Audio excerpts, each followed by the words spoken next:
Good morning, students. Myself Hetal Pandya, your Hindi teacher from Shri LG Kakadiya secondary school.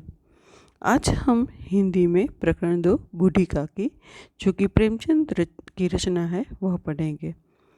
Premchand ji ने 300 से अधिक कहानियाँ लिखी है, जिनमें पंच परमेश्वर, दो बेल, ईदगाह, नमक का दारोगा, बड़े घर की बेटी, दो बहनें इत्यादि है। प्रेमचंद जी का परिचय। उनका जन्म 31 जुलाई 1880 में और निधन 1936 में हुआ था। उनका पूरा नाम धनपत राय श्रीवास्तव था। वे सर्वाधिक लोकप्रिय उपन्यासकार एवं कहानीकार थे। मानसरोवर में उनकी 300 से अधिक कहानियाँ संग्रहित है।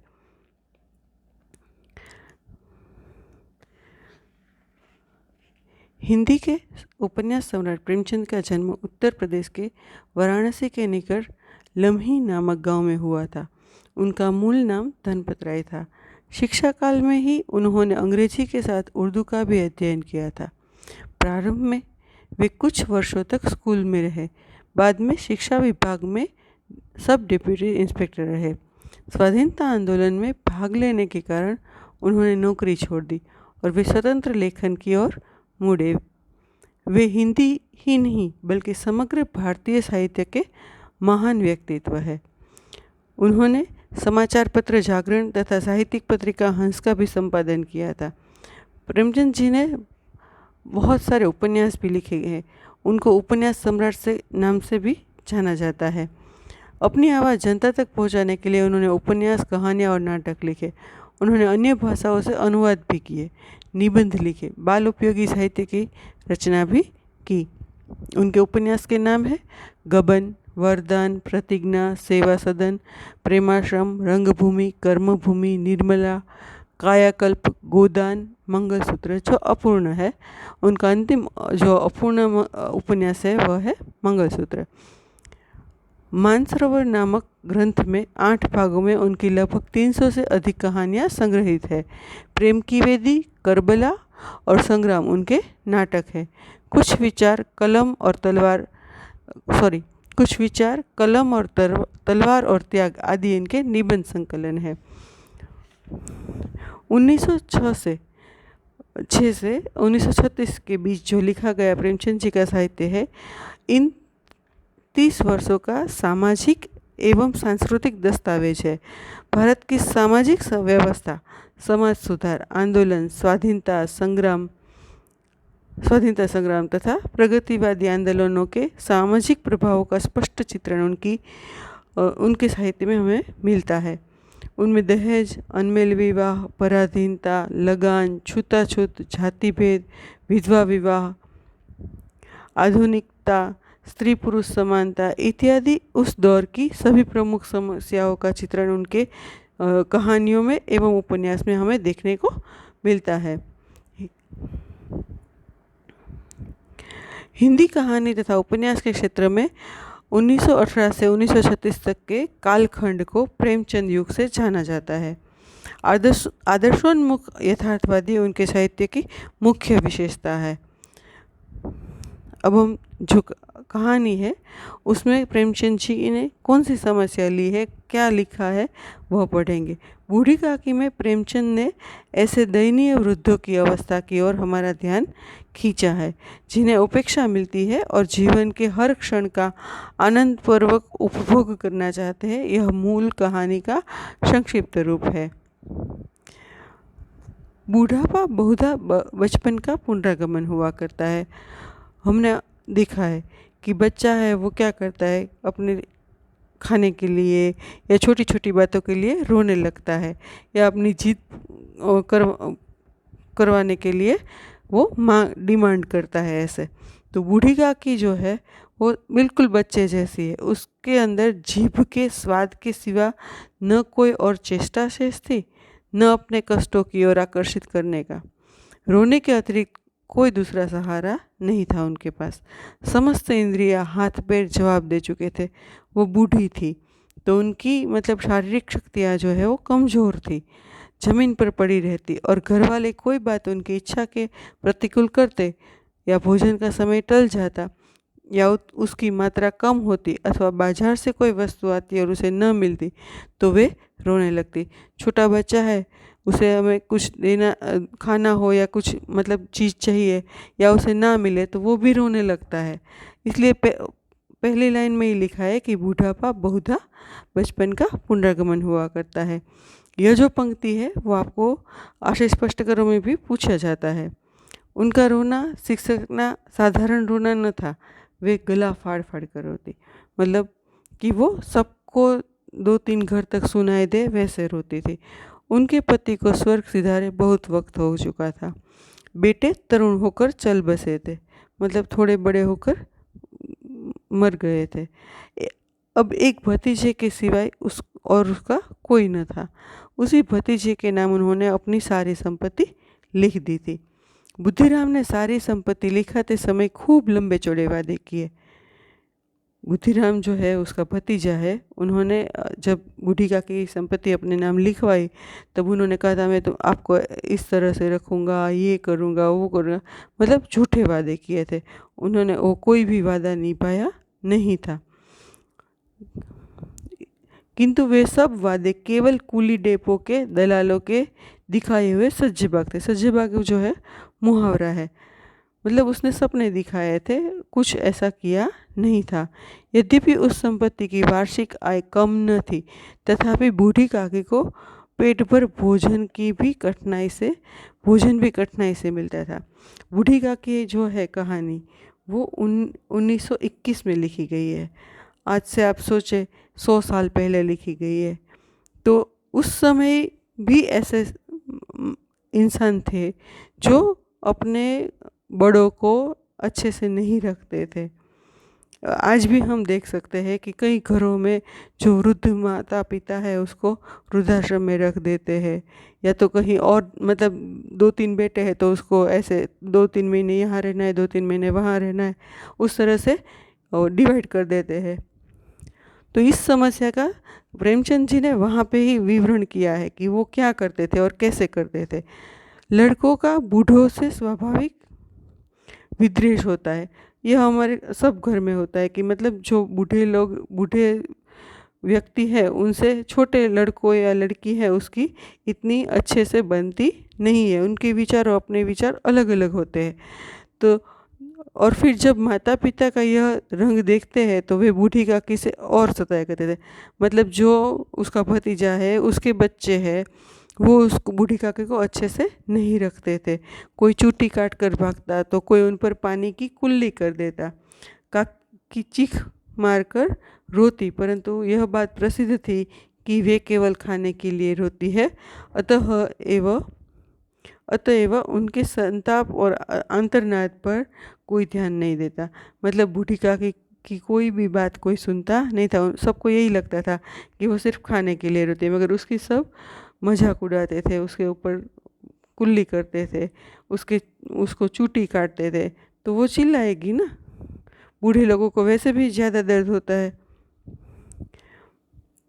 संपूर्ण परिवार में यदि काकी से किसी का अनुराग था तो वह बुद्धिराम की छोटी लड़की लाडली थी। लाडली अपने दोनों भाइयों के डर से अपने हिस्से की मिठाई या चबेना माने चिवड़ा बूढ़ी काकी के पास बैठकर खाया करती थी। यही उसका रक्षागार था। और यद्यपि काकी की शरण उनको उनकी लोलुपता के कारण महंगी पड़ती थी, तथापि भाइयों के अन्याय की तुलना में कहीं सुलभ थी। इस स्वार्थ अनुकूलता ने इन दोनों में सहानुभूति का आरोपण कर दिया था।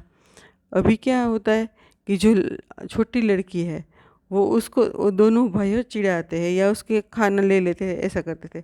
तो वो बूढ़ी काकी के पास बैठकर खाना खाते थे, तो उसमें से बूढ़ी काकी को थोड़ा सा देना पड़ता था, क्योंकि बूढ़ी काकी को भी भूख लगती थी, उसे कोई खाना नहीं देता था, तो वो लाडली से थोड़ा सा लेकर खा लेती थी। तो दोनों का स्वार्थ था, मतलब उस बूढ़ी काकी को खाना मिलता था और लाडली को रक्षण मिलता था। रात का समय था। बुद्धिराम के द्वार पर शहनाई बज रही थी और गांव के बच्चों का झुंड विस्मयपूर्ण नेत्रों से गाने का रसास्वाद कर रहा था। आज बुद्धिराम के बड़े लड़के मुखराम का तिलक आया था। बुद्धिराम का जो बड़ा लड़का है, उसका नाम मुखराम है, उसके वहाँ से मतलब एंगेजमेंट की जो विधि होती है उस तरह का था, तिलक आया था। उसी का उत्सव था कि घर के भीतर स्त्रियां गा रही थी और रूपा मेहमानों के लिए भोजन के प्रबंध में व्यस्त थी। भट्टियों पर कड़ाह चढ़े थे। जैसे घर में कोई फंक्शन होता है तो नाच गाना होता है, फिर अच्छा खाना बनता है, उसी तरह उस घर में भी हो रहा था। एक में पुड़िया कचौड़ियाँ निकल रही थी, एक बड़े पतीले में मसालेदार सब्जी पक रही थी।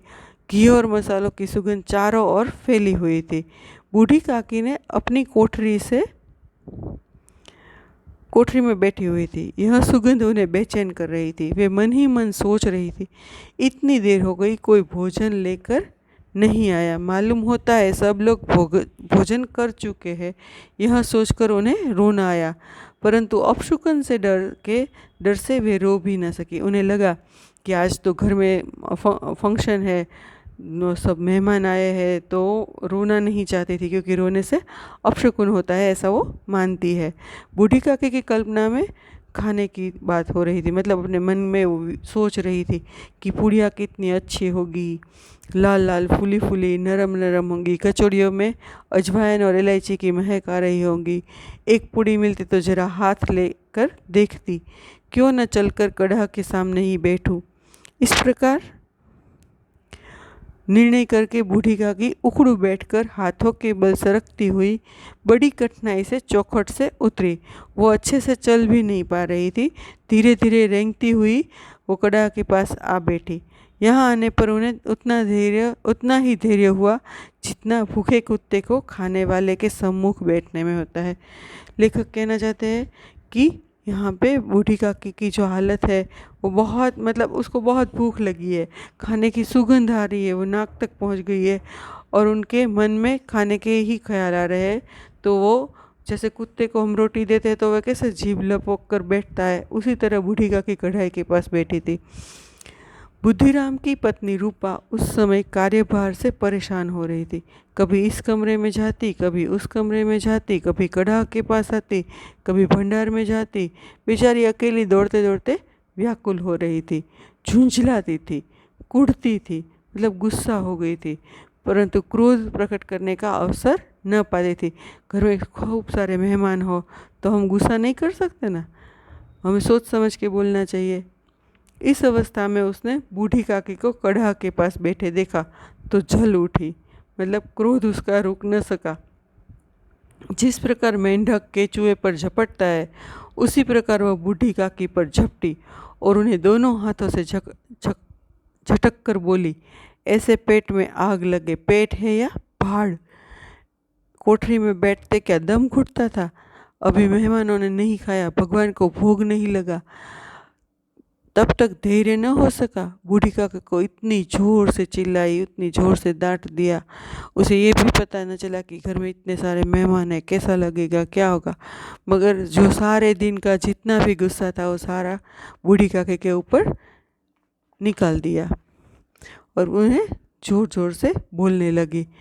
बूढ़ी काकी ने सिर उठाया, न रोई न बोली, चुपचाप रेंगती हुई अपनी कोठरी में चली गई।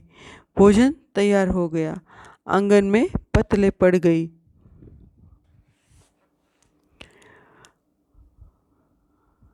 एक मिनट।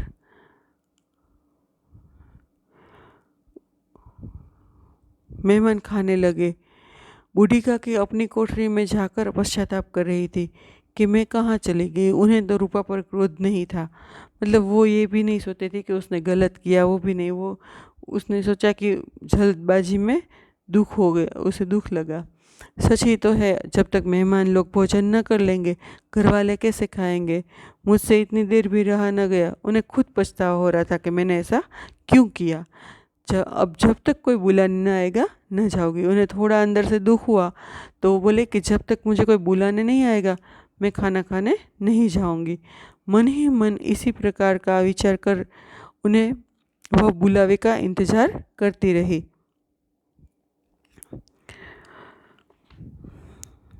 फिर लेट गई।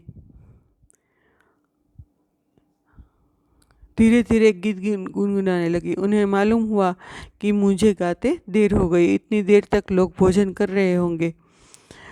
इंतज़ार में ही वो सो गई। ऐसे किसी की आवाज़ नहीं सुनाई देती। अवश्य ही लोग खा पी कर चले गए होंगे। वो फिर उठने के बाद सोचती है कि सब लोग जा चुके होंगे, कोई मुझे बुलाने नहीं आया। रूपा चिढ़ गई है, क्या जाने न बुलाए। बूढ़ी काकी चलने के लिए तैयार हुई, यह विश्वास से है कि 1 मिनट में पूड़ियाँ और मसालेदार सब्जियां सामने आएगी। उनकी स्वादेंद्रियां गुदगुदाने लगी। उनके मन में तरह तरह के मंसूबे बांधे। पहले सब्जी से पूड़ियाँ खाऊंगी, फिर दही और शक्कर से कचौड़ियाँ रायते के साथ मज़ेदार मालूम होगी। चाहे कोई बुरा माने या चाहे कोई भला, मैं तो मांग मांग कर खाऊंगी। यही न लोग कहेंगे कि इन्हें विचार नहीं। कहा करे, इतने दिन के बाद पुड़िया मिल रही है तो मुंह झूठा करके थोड़े ही उठ जाऊंगी, मतलब चक्कर थोड़ी ही खड़ी हो जाऊंगी। मैं पूरा पेट भर के सब खाना खाऊंगी, ये मन में सोच रही थी। वह उकड़ू बैठकर हाथों के बल सरकती हुई आंगन में आई। परंतु हाय दुर्भाग्य, मेहमान मंडली अभी भी बैठी हुई थी। कोई खाकर उंगलियां चाटता था, कोई तिरछे नेत्रों से देखता था कि लोग अभी खा रहे या नहीं। इतने में बूढ़ी काकी रेंगती हुई उनके बीच में जा पहुंची। पंडित बुद्धिराम को काकी को देखते ही क्रोध से तिल मिलाने लगे।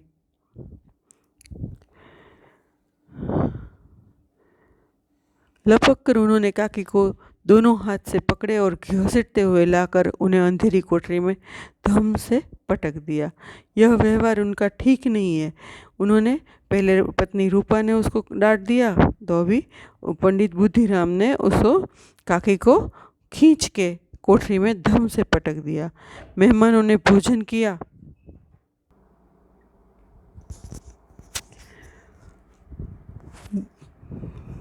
घर वालों ने भोजन किया। बाजे वाले, धोबी, नाव भी भोजन कर चुके थे, परंतु बूढ़ी काकी को किसी ने न पूछा। बुद्धिराम और रूपा दोनों ही बूढ़ी काकी को उनकी निर्लजता के दंड देने का निश्चय कर चुके थे। उनके बुढ़ापे पर, दीनता पर किसी को करुणा न आई। अकेली लाडली उनके लिए परेशान थी। पूरा फंक्शन ख़त्म हो गया, सब ने खाना खा लिया, मगर काकी को किसी ने याद नहीं किया। उनके बुढ़ापे पर भी किसी को तरस न आया, उनकी दीनता पर भी किसी को दया न आई। सिर्फ घर में अकेली लाडली थी जो उनके लिए परेशान थी। उन्हें पता था, उन्हें काकी से अत्यंत प्रेम था, तो उसे पता था कि काकी को खाने में कितना आनंद मिलता है। वह झुंझला रही थी कि वे लोग काकी को बहुत सी पूड़ियाँ क्यों नहीं दे देते। क्या मेहमान सब की सब खा जाएंगे? वो छोटी बच्ची थी, मतलब उसे लगता था कि काकी को खाना देना ही चाहिए, मगर बड़े लोग जो है उन्होंने ऐसा नहीं सोचा। और यदि काकी ने मेहमानों से पहले खाना खा लिया तो क्या बिगड़ जाएगा।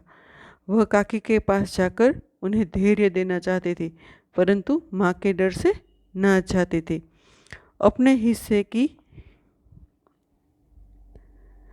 हिस्से की जो पूड़ियाँ हैं वो उसने बिल्कुल न खाई। उन पूड़ियों को काकी के पास ले जाना चाहती थी। उसका हृदय अधीर हो रहा था। बूढ़ी काकी मेरी बात सुनते ही उठ बैठेंगी, पूड़ियाँ देखकर कैसी प्रसन्न होगी, मुझे खूब प्यार करेगी।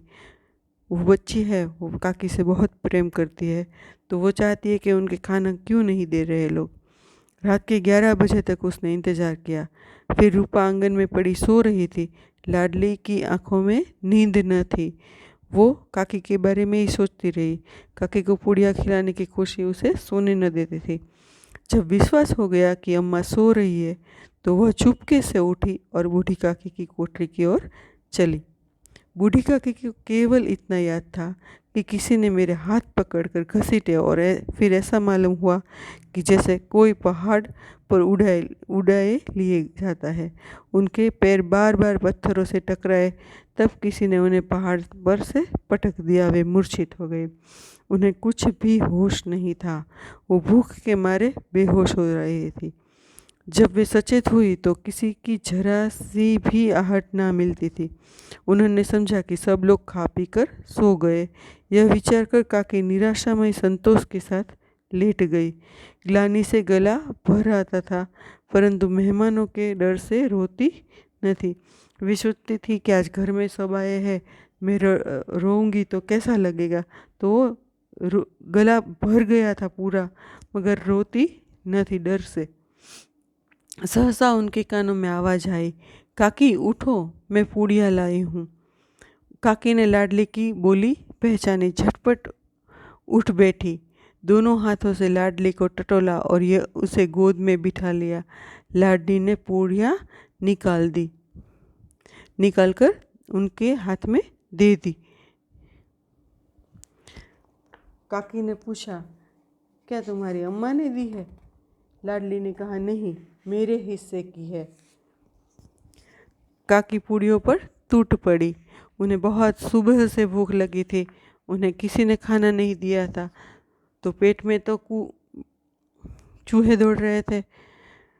5 मिनट में पिटारी खाली हो गई। अभी लाडली 2-4 पूड़ियाँ लेकर आई थी, उससे उसका पेट कैसे भरेगा? लाडली ने पूछा, काकी पेट भर गया? जैसे थोड़ी सी वर्षा ठंडक के स्थान पर गर्मी पैदा कर देती है, उसी तरह उन थोड़ी पूड़ियों ने काकी की क्षुधा को और इच्छा को और उत्तेजित कर दिया। जैसे अभी बारिश का मौसम है और बारिश में थोड़ी सी बारिश आए, उसके बाद हम लोगों को गर्मी और ज़्यादा लगती है। फुल बारिश आ जाए तो थोड़ी सी ठंडक होती है, मगर थोड़ी सी बारिश से क्या होगा, और गर्मी ज़्यादा लगेगी। उसी तरह काकी के पेट में और भूख जो है, क्षुधा माने भूख, उत्तेजित हो गई। तो बोली, नहीं बेटा, जाकर अम्मा से और मांग लाओ। लाडली ने कहा, अम्मा सो गई है, जगाऊंगी तो मारेंगी। काकी ने पिटारी को फिर टटोला, उसमें कुछ खुरचन माने थोड़ा सा जो चूरा जैसे बोलते हैं, वो पूरी का थोड़े थोड़े टुकड़े या ऐसा कुछ है, तो उन्हें भी निकाल कर वे खा गई। बार बार होठ चाटती थी, चटकारे मारती थी। हृदय महसूस कर रह गया था कि पूड़ियाँ कैसे पाऊँ। काकी का अधीर मन इच्छा के प्रबल प्रवाह में बह गया। उनको बहुत ही भूख लगी थी, मगर खाना नहीं मिल रहा था। वो चाहती थी कि उन्हें कोई पेट भर के खाना दे, मगर किसी के पास इतना समय नहीं था या किसी को उसकी परवाह नहीं थी कि उसको एक टंक का पूरा भोजन भी दे, जबकि घर में बहुत सारा सामान था, बहुत सारी मिठाइयाँ, बहुत सारी चीज़ें थी, मगर काकी के लिए कुछ भी नहीं था। हृदय महसूस रहा था कि और पुड़िया कैसे पाऊँ। काकी का अधीर मन इच्छा के प्रबल प्रवाह में बह गया। उचित और अनुचित का विचार जाता रहा। वे कुछ देर तक उस इच्छा को रोकती रही। सहसा लाडली से बोली, मेरा हाथ पकड़ वहाँ ले चलो जहाँ मेहमानों ने बैठकर खाना खाया। लाडली उनका अभिप्राय समझ न सकी। वो छोटी बच्ची थी, वो क्या समझेगी कि वो क्या सोच रही है। उसने काकी का हाथ पकड़ा और ले जाकर झूठे पतलों के पास बिठा दिया। काकी पतलों में से, मतलब जिसका वो झूठा सब जिसे हम ऐठा बोलते हैं, वो सब पड़ा था, वहाँ पर गई और उसमें से वो खाने लगी।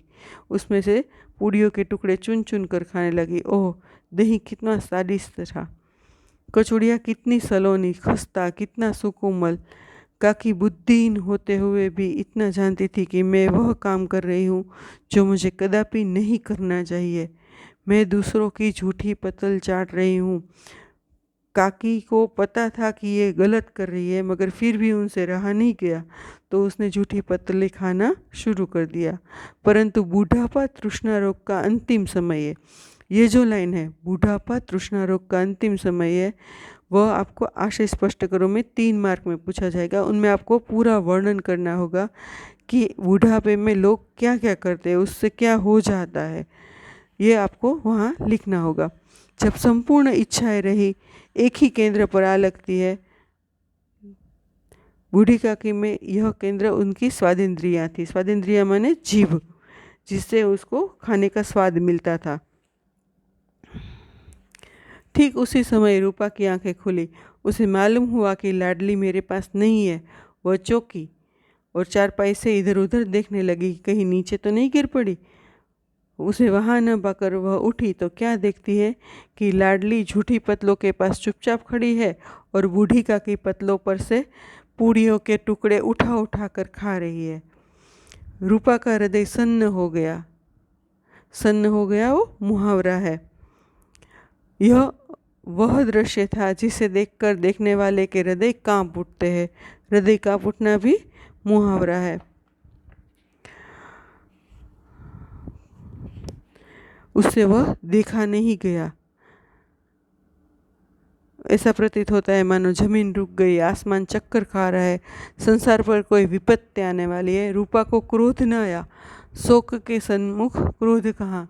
उसे अंदर से वो दुख हो गया कि अरे मैंने ये क्या कर दिया। करुणा और भय से उसकी आंखें भर आई। इस अधर्म के पाप का भागी कौन है। उसने सच्चे हृदय से गगन मंडल की ओर हाथ उठाकर कहा, हे परमात्मा, मेरे बच्चों पर दया करो, इस अधर्म का दंड मुझे मत दो, नहीं तो मेरा सत्यानाश हो गया। रूपा बुरी थी मगर वो ईश्वर से डरती थी, तो उसने ईश्वर से प्रार्थना की कि हे भगवान, ये मुझसे पाप हो गया है, मगर इसका जो दंड है वो मुझे मत दो, वरना मेरा सत्यानाश हो जाएगा। रूपा की स्वार्थपरता में अन्याय इस प्रकार प्रत्यक्ष रूप में कभी न दिख पड़े थे। वह सोचने लगी, हाय कितनी निर्दयी हूँ। जिसकी संपत्ति से मुझे 200 रुपया वार्षिक आय हो रही है, उसकी यह दुर्गति, और वो भी मेरे कारण। हे दयामय भगवान, मुझसे बड़ी भारी गलती हुई है, मुझे क्षमा करो। रूपा ने दिया जलाया, अपने भंडार का द्वार खोला और एक थाली में सारा भोजन सजाकर वो बूढ़ी काकी के लिए लेकर चली। उसने कंठा अवरुद्ध स्वर में कहा, गिड़गिड़ाते हैं जैसे, वैसे, काकी उठो, भोजन कर लो। मुझसे आज बड़ी भूल हुई है, उसका बुरा न मानना। परमात्मा से प्रार्थना कर दो कि वे मेरा अपराध क्षमा कर दे। रूपा जो है, उसने पहले इतना बुरा उससे कभी नहीं लगा था कि स्वार्थ में मैंने क्या किया ऐसा। उसको बहुत डर लग रहा था, किससे, ईश्वर से, कि आप खा लो, मेरा अपराध क्षमा कर दो। मुझसे भूल तो हुई है, गलती तो स्वीकार करती है, मगर क्षमा भी मांग रही है। भूले भाले बच्चों की भांति जो मिठाइयाँ पाकर मार और तिरस्कार सब भूल जाता है, उसी तरह बूढ़ी काकी सब भूला कर बैठी और खाना खा रही थी। उनके एक एक रूए से सच्ची सदिच्छाएं, मतलब आशीर्वाद निकल रही थी, और रूपा बेटी उस स्वर्गीय दृश्य का आनंद लेने में निमग्न थी। यहाँ पे जो लेखक ने कहा है वो है कि बूढ़े व्यक्ति का चित्रण, पूरा का पूरा जो पाठ है वो बूढ़ी का की है। एक व्यक्ति का पूरा चित्रण किया है कि उसके अंदर क्या क्या विचार आते हैं, वो कैसा वर्तन करते हैं और उनके साथ लोग कैसा करते हैं। तो आपको ये समझ में आ गया है। अब हम इसके क्वेश्चन आंसर और वो देखते, शब्दार्थ देखते हैं। पहले पुनरागमन, वापस आना, अंतर्नाद, दुख भरी चीख, सज्जबाग, झूठे सपने, क्षुधावर्धक, भूख को बढ़ाने वाली, रक्षागार, सुरक्षित स्थान, दिक करना, हैरान करना, चिंतित, उद्विग्न, चिंतित, सदिच्छाएं, शुभकामनाएं या आशीर्वाद, सेतु, पुल, ग्रास, कोर, मंसूबे, कल्पनाएं, इच्छाएं, रसास्वादन, स्वाद लेना, आनंद लेना, मुहावरे, सज्जबाग दिखाना, अपना काम साधने के लिए बड़ी बड़ी आशाएं दिलाना। इसके बाद है प्रश्नों के उत्तर। बूढ़ी काकी के भतीजे का नाम क्या था? बूढ़ी काकी के भतीजे का नाम मुखराम धनीराम था। इसमें इसका नाम अलग दिया है।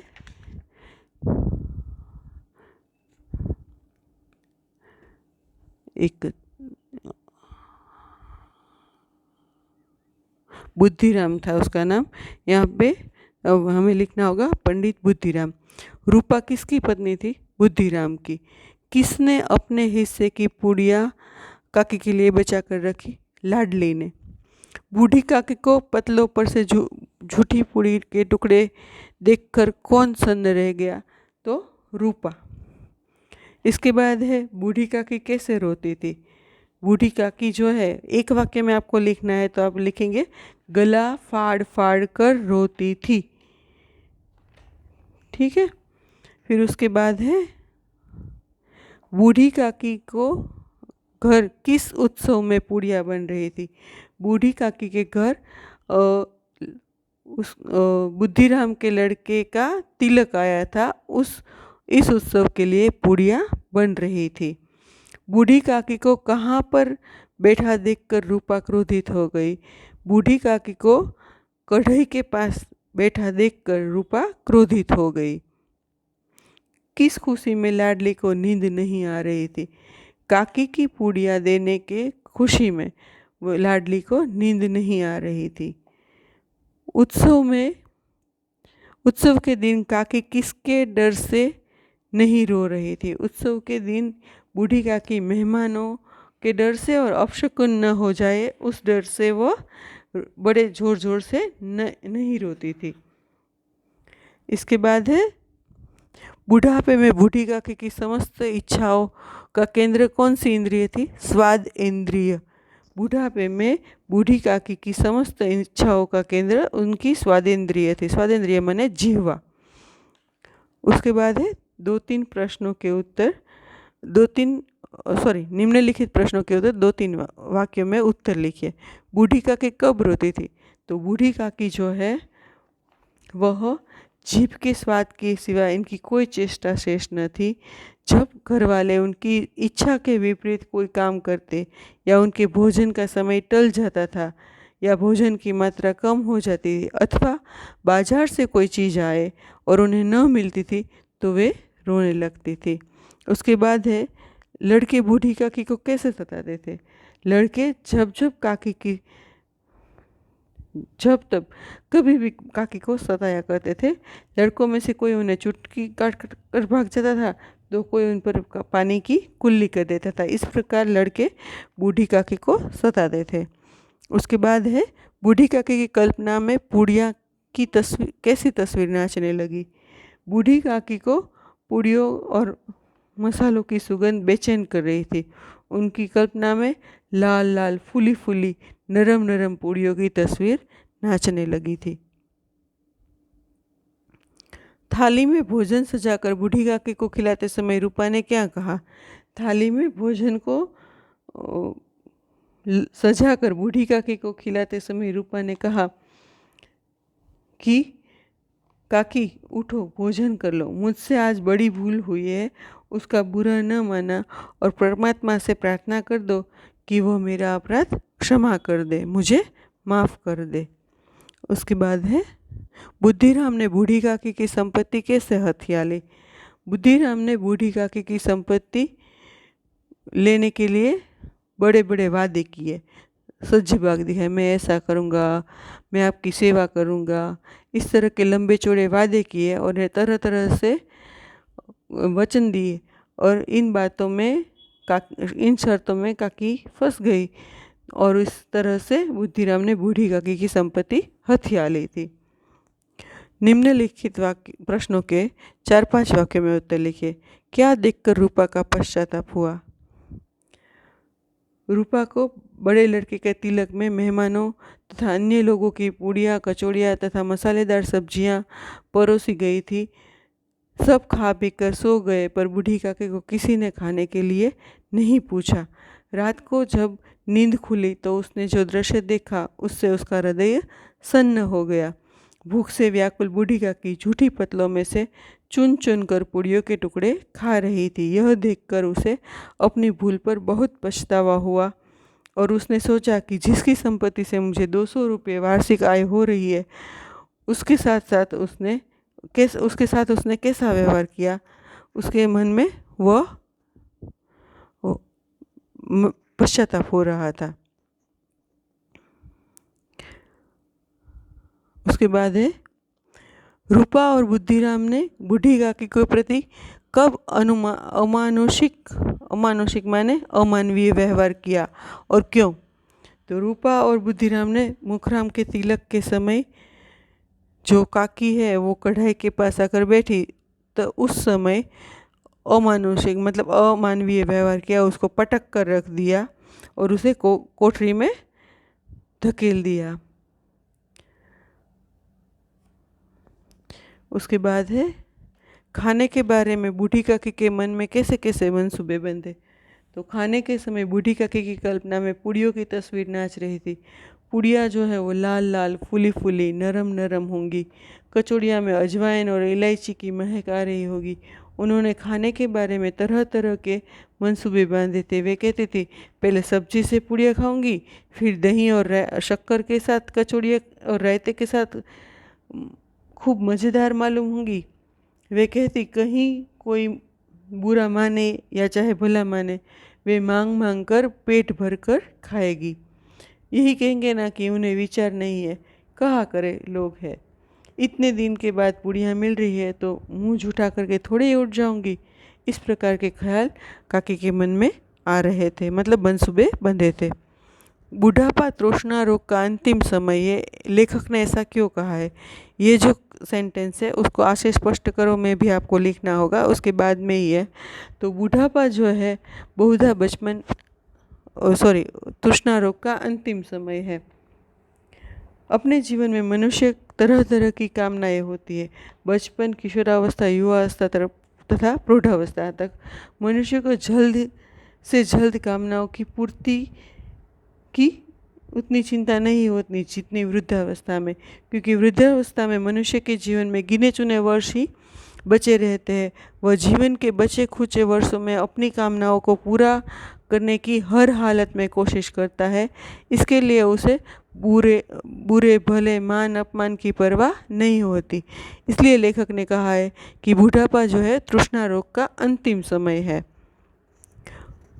उसके बाद है बुढ़ापा बहुधा बचपन का पुनरागमन हुआ करता है। वो हमने पढ़ा। लड़कों का बूढ़ों के साथ स्वाभाविक विदेश होता है, वो भी हमने थोड़ी चर्चा की। अब हम देखते हैं ग्रामर। सूचना अनुसार उत्तर लिखिए। समानार्थी। दीनता तो गरीबाई। वाटिका तो वन। विरुद्धार्थी शब्द प्रतिकूल तो अनुकूल। सज्जन तो दुर्जन। अनुराग तो विराग। सुलभ तो दुर्लभ। अपशुकन तो शुकन। दीर्घाहार तो अल्पाहार। निर्लजता तो लज्जा। अपरिमिति मत इसका विरोधी होगा परिमिति। उसके बाद है शब्द समूह के लिए शब्द। जहाँ घटना बनी है वह जगह तो घटना स्थल। जीभ का स्वाद रसास्वाद। मुख से आतुर भूख से आतुर क्षुधातुर। उसके बाद धीरज की परीक्षा लेने वाली धैर्य परीक्षक। मुहावरों का अर्थ बताकर वाक्य में प्रयोग कीजिए। सज्ज बाग दिखाना तो बड़े बड़े झूठे वादे करना। सेंटेंस जो है वो अपने आप अलग से आप लिखेंगे। एक एक सेंटेंस बोल लेते हैं। लोगों को ठगने वाले धूर्त पहले तरह तरह के सज्जबाग दिखाते हैं। उसके बाद है आपे से बाहर हो जाना, अत्यंत क्रोधित हो जाना। पुत्र की स्कूल में अनुपस्थिति देखकर पिताजी आपे से बाहर हो गए। उसके बाद है उबल पड़ना, क्रोधित होना। नौकर चोरी करते हुए पकड़ा गया तो सेठ उस पर उबल पड़े। उसके बाद है छाती पर सवार होना, सामने अड़े रहना। उसका झगड़ालू बेटा घर से अलग होकर भी उस घर के सामने ही रहता है, मानो छाती पर सवार हो गया है। नाक कटवाना तो बेइज्जत होना। अपने गांव में चोरी करके उसने अपनी नाक कटवाई। बेसिर पैर की बात करना, असंबद्ध बात करना।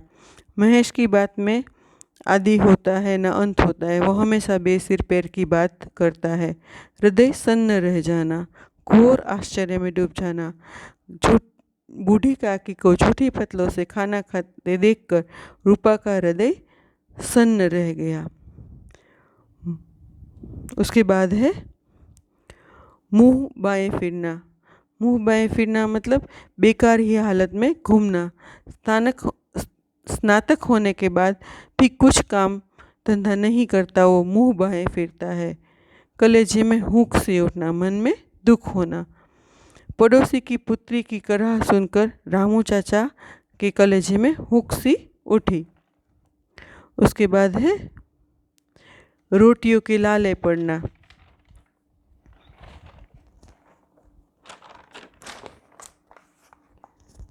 रोटियों के लिए तरसना। अपनी जायदाद भतीजे के नाम करने के बाद बूढ़ी काकी को रोटियों के लाले पड़ने लगे। आग हो जाना, अत्यंत क्रोधित हो जाना। मेहमानों से पहले खाने चली गई काकी को देखकर रूपा आग हो गई।